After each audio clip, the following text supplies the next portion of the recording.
Just got finished with the BMT upper body split day. Right after running sprints, did not video that. It was kind of hot, and I just decided that I wanted to use my tripods for holding the timers instead of videoing myself sprinting. But after finishing some fly 10s and an extensive elastic warm-up, came in here. Today was pause bench.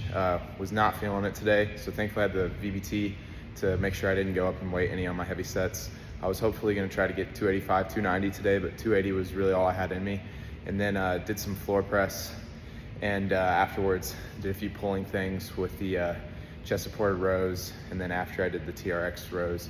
And at the end, I decided to do a little extra tricep work just because I felt like I was having a hard time extending my triceps at the top, so I did some banded tricep pushdowns. So you can check it out, watch it, use the VBT, OVR, really good video system. So let's get it today.